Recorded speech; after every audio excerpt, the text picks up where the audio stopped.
Hello students, this is the unpacking for our Holocaust unit.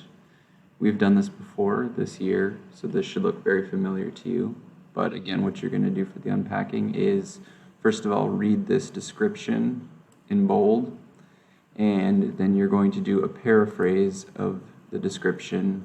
Again, a paraphrase is just putting things in your own words, shortening it up, trying to make it a little bit more understandable for you and your fellow classmates.